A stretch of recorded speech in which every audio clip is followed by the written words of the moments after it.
जानिब से अस्सलाम वालेकुम।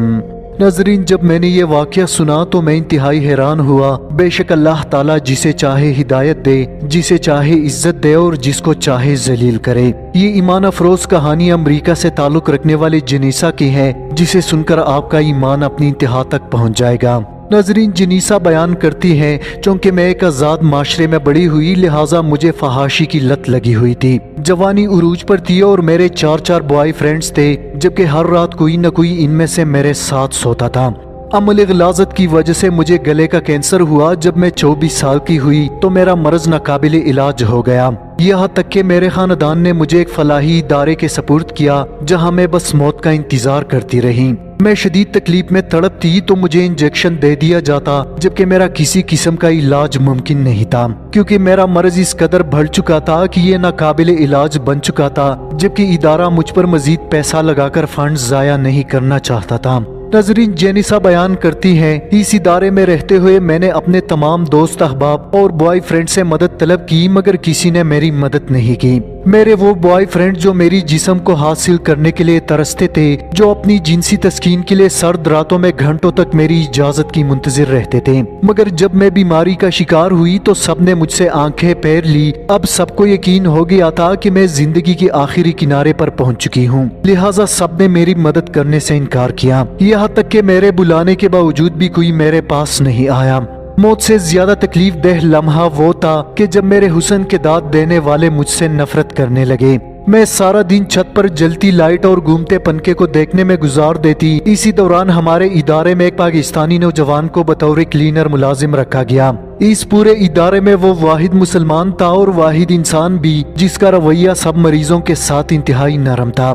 इस इदारे में सबसे ज्यादा नौजवान लड़की मैं थी, इसलिए सबसे ज्यादा रहम इस नौजवान को मुझ पर आता था। तकलीफ के वक्त वो सबसे पहले मेरे पास दौड़कर पहुंचता था। ये नौजवान ना सिर्फ मेरे साथ बल्कि वहाँ मौजूद हर मरीज के साथ इंतहाई नरम था। वो किसी को बहन और किसी को अपनी माँ की नजर से देखता था, गोया वो इंसानों में एक फरिश्ता था, जबकि इदारे के सारे लोग इस नौजवान से मोहब्बत करते थे। नाज़रीन, जनीसा बयान करती हैं, जब मैंने इस मुसलमान पाकिस्तानी नौजवान से इस रहम दिल रवैये की वजह पूछी तो इसने बताया कि इसकी वजह इसका मजहब इस्लाम है। फिर उसने मुझसे मेरी बीमारी के मुताल्लिक पूछा, जबकि मैंने इससे शुरू से लेकर आखिर तक पूरी कहानी सुनाई।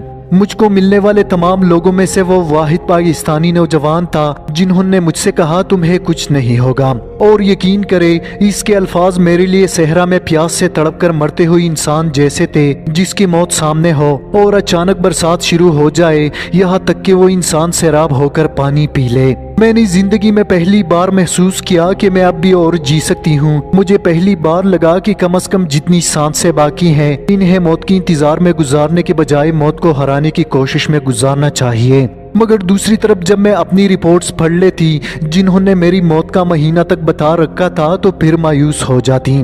नाज़रीन, जनीसा बयान करती है, उस पाकिस्तानी नौजवान ने मुझे इस्लाम के मुतालिक सुनाना शुरू किया और एक सहाबी रसूल के बारे में बताया जिसने नबी करीम की बारगाह में अपने गले में तकलीफ की शिकायत की, जिस पर नबी करीम सल्लल्लाहु अलैहि वसल्लम ने फरमाया, अपनी ऊपर कुरान मजीद की तिलावत लाजिम कर लो, गले की तकलीफ से अल्लाह निजात दिलाएगा। और साथ में मुझे नसीहत की कि कुरान पाक में हर किसी के लिए शिफा है, तुम पढ़कर देख लो, चंद हफ्तों में तुम्हें बेहतरी महसूस होगी। नाज़रीन, जेनिसा कहती हैं, ये बातें सुनकर मैं हैरान हुई और मुझे मजाक भी लगा। जहाँ हर किस्म की मेडिकल साइंस नाकाम हो चुकी है, वहाँ ये सफाई करने वाला नौजवान क्या इलाज बता रहा है। मगर तकदीर को कुछ और ही मंजूर था। मैं शदीद तकलीफ के हाथों मजबूर थी, इसलिए पाकिस्तानी नौजवान की बात मान ली, जिसके बाद उसने मुझे चोरी चोरी वजू करना सिखाया और कुरान पाक पढ़ाना शुरू किया। वो अपने घर से कुरान पाक साथ लाता और मेरे पास आकर मुझे कुरान पाक पढ़ाते रहे। जब मैंने कुरान करीम शुरू किया, चंद हफ्तों बाद मेरी हालत बेहतर होना शुरू हो गई। मुझे अपनी तकलीफ में बहुत ज्यादा कमी महसूस हुई। खासकर जितनी देर मैं कुरान पाक पढ़ती मैं बिल्कुल नॉर्मल महसूस करती। इसके बाद मैंने कुछ आयात को ज़बानी याद करना शुरू किया, यहाँ तक कि जब भी मुझे उस पाकिस्तानी नौजवान की गैर मौजूदगी में तकलीफ होती तो मैं ज़ुबानी याद आयात की तिलावत शुरू कर देती। तकरीबन 1 साल तक वो नौजवान वहाँ रहा, जबकि 1 साल के दौरान मैं इंतहाई मेहनत से 2 पारे पढ़ना जान चुकी थी। اور اس کے علاوہ میں نے قرآن مجید کی آخری 10 صورتیں زبانی یاد کر لی تھی۔ ناظرین مزید بیان کرتی ہیں، ڈاکٹر کی طرف سے طے کیا گیا میری موت کا مہینہ گزر گیا تو ایک بار پھر میرے میڈیکل ٹیسٹ شروع ہو گئے۔ اب کی بار میڈیکل رپورٹس میں کینسر کی بجائے ایک اور بیماری آئی جو قابل علاج تھی، لہٰذا میرا علاج شروع ہوا۔ میرے گھر والوں کو پتہ چلا تو انہوں نے بھی مجھ سے میل ملاقات شروع کی۔ ڈاکٹر سمیت ہر کوئی حیران تھا کہ یہ معجزہ کیسے ہو سکتا ہے، ہماری سابقہ رپورٹس کیسے غلط ثابت ہو سکتی ہیں۔ جب میں مکمل صحت یاب ہوئی تو میں نے اس پاکستانی نوجوان کو بہت تلاش کیا، اس کا نمبر بند تھا، وہ شاید اپنے ملک چلا گیا تھا۔ میں بس ایک بار اس فرشتہ صفت انسان کا شکریہ ادا کرنا چاہتی تھی، اس کے ہاتھ چومنا چاہتی تھی جس کی وجہ سے مجھے دوسری زندگی ملی تھی، لیکن افسوس میری اور اس کی ملاقات کبھی نہ ہو سکی۔ اس کے بعد میں نے قطر کے ایک اسلامک سینٹر میں جا کر اسلام قبول کیا، وہاں میرا نام فاطمہ فاروق رکھا گیا۔ اللہ کے فضل سے آج میں مسلمان ہوں۔ میں اللہ کا شکر ادا کرتی ہوں جس نے مجھے اس غلاظت کی زندگی سے نکال کر پاکیزہ زندگی کی طرف مائل کیا۔